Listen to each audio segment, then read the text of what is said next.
آج ہم اس مسئلے پر بات کرنے والے ہیں جس کی وجہ سے پورے پاکستان میں بے چینی پائی جانے والی ہے، وہ مسئلہ 27 امینڈمنٹ کا، جو صرف پاکستان کے فیڈرل سسٹم کو متاثر نہیں کرنے والا بلکہ پاکستان کے اندر جتنے بھی پروونسز ہیں ان کے حقوق کس طرح سے متاثر ہونے والے ہیں، اور یہاں تک کہ پاکستان کا ڈیموکریٹک ایکویلیبریم کس طرح سے ہل جائے گا اس امینڈمنٹ کے آنے کے بعد۔ آج ہم جانیں گے کہ 27 امینڈمنٹ در حقیقت ہے کیا اور یہ کس طرح سے صوبوں کے حقوق کو متاثر کرنے والی ہے، اور اس کے علاوہ ہم وہ ہسٹوریکل پرسپیکٹو جانیں گے جس کے تحت پاکستان بنایا گیا تھا، یعنی کہ وہ پرابلمز جن کے تحت ساؤتھ ایشیا کسی دور میں ڈیوائیڈ ہوا تھا، آج وہی چیزیں پھر سے ہمیں دیکھنے کو مل رہی ہیں۔ اور یہ صرف ساؤتھ ایشیا کی ڈیوائیڈ کا معاملہ نہیں تھا بلکہ آگے چل کر ایسٹ پاکستان اور ویسٹ پاکستان یعنی کہ بنگلہ دیش کا بننا بھی اس مسئلے کی ایک کڑی تھی۔ تو آج ہم اس پر بات کرنے والے ہیں۔ پاکستان کا تصور ایک صرف زمین کا ٹکڑا نہیں تھا بلکہ پاکستان اس لیے بنایا گیا تھا تاکہ یہاں کی جتنے بھی کلچرز ہیں ان کی ڈائیورسٹی برقرار رہے۔ کیا ہے کہ کانگریس چاہتی تھی کہ جتنا بھی پاور ہو وہ دلی کے پاس رہے، لیکن مسلم لیگ کا یہ خیال تھا کہ صوبے خود مختار ہوں اور ان کی لنگوسٹک جو ہے اور ان کی جو تہذیب ہے وہ متاثر نہ ہو۔ ہزاروں سالوں کی وہ تہذیب جس وجہ سے ہم پوری دنیا سے مختلف تھے اس پر اثر انداز ہوتی دلی کو اگر اتنی زیادہ پاورز مل جاتی تو اس لیے مسلم لیگ نے کہا کہ صوبوں کا آٹونومس ہونا چاہیے اور اس لیے ہمیں ایک الگ سے ملک چاہیے جہاں پر ہم اپنی ثقافت اور ہم اپنی تہذیب کی حفاظت خود کر سکیں۔ لیکن 27 امینڈمنٹ اس پاکستان کے بنیادی جو اصول تھا اس کی انحرافی کر رہی ہے۔ پاکستان ایک فیڈریشن آف آٹونومس پروونسز کے طور پر بنایا گیا تھا، لیکن اب 27 امینڈمنٹ کے ڈرافٹ کو دیکھا جائے تو لگتا ہے کہ ہم پھر سے اسی سینٹرلائز سوچ کی طرف واپس جا رہے ہیں جہاں فیصلے اسلام آباد میں ہوں گے اور لوگ اپنی زندگی میں ڈیسیشن لینے سے قاصر ہوں گے۔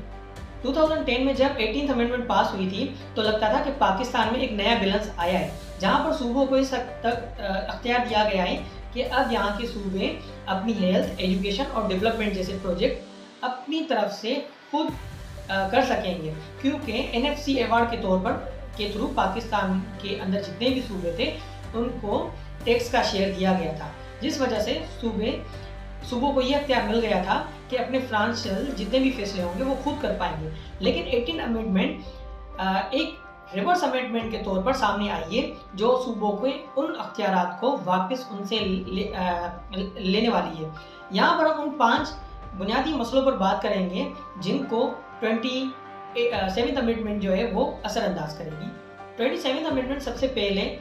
صوبوں کے فنانشل حقوق کو متاثر کرے گی، یعنی کہ اگر وہ پیسہ جس سے کوئی بھی پروونس اپنے اسکول، اپنے روڈ اور اپنے ہاسپٹلس بناتا ہے وہ پیسہ نہیں آیا تو سندھ اپنے اسکول ایجوکیشن سسٹم کو بہتر کیسے کرے گا، بلوچستان اپنے انفراسٹرکچر کو کیسے ڈیولپ کرے گا، اور اسلام آباد اگر پیسے روک دے گا تو ڈیولپمنٹ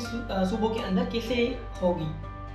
کسی بھی ملک کی ترقی کا راز ہیلتھ اور ایجوکیشن ہوتی ہے۔ ہیلتھ اور ایجوکیشن جب تک پروونسز کے پاس ہے، لوکل گورنمنٹ کے پاس ہے، تب تک عام آدمی تک وہ پہنچے گی، لیکن جیسے ہی اس کو سینٹرلائز کیا گیا 27 امینڈمنٹ کے تھرو تو یہاں پر کیا ہوگا کہ اگر کوئی صوبہ یہ چاہتا ہے کہ اس کی لوکل لینگویج جو ہے اس کو ان کی ایجوکیشن میں ایز اے کمپلسری سبجیکٹ پڑھایا جائے، لیکن اسلام آباد یعنی کہ ملک کا سینٹر وہ کہتا ہے کہ نہیں، یہ ہماری یونیفارم پالیسی کے خلاف ہے، جو ہم نے ایجوکیشن کا ڈرافٹ تیار کیا ہے اس کے خلاف ہے، تو صوبے اس اختیار سے محروم ہو جائیں گے۔ اس کے علاوہ ہر صوبے کی اپنی ضرورت ہوتی ہے ہیلتھ کے حوالے سے، اور ویکسینیشن پروگرام بھی صوبے اپنی طرف سے انسٹال کرتے ہیں، کیونکہ کس صوبے میں کون سی پرابلم چل رہی ہے وہ پروونشل گورنمنٹ کو صحیح طرح سے پتہ ہوتی ہے۔ لیکن جب یہ حقوق بھی ان کے سلب کیے جائیں گے تو ہیلتھ کے ایشوز بھی بڑھ جائیں گے، کیونکہ ہر پروونس کی ضرورت الگ ہوتی ہے۔ اسلام آباد میں بیٹھ کر سب کے فیصلے ایک جیسے کیسے کر سکتے ہیں ہم، کیونکہ ہر کسی کی ضرورت ایک دوسرے سے مختلف ہے۔ گورنر کا رول سیریمونیل ہے، لیکن اس امینڈمنٹ کا ڈرافٹ کہتا ہے کہ گورنر کو زیادہ پاور دی جائے گی۔ اب لیٹ سپوز کوئی صوبہ چاہتا ہے کہ اس کی لوکل ہسٹری اسکول میں پڑھائی جائے اور گورنر وہاں پر ویٹو کر دیتا ہے، تو صوبائی اسمبلی جن کی نمائندوں کو عام عوام نے چنا تھا تو ان کی کیا حیثیت رہ جائے، یعنی کہ ان کے اختیار کتنے سلب ہو جائیں گے، تو یہ ڈیموکریسی کے سخت خلاف بات ہو جائے گی۔ چوتھا نمبر پرابلم ہوگا نیچرل ریسورسز کا،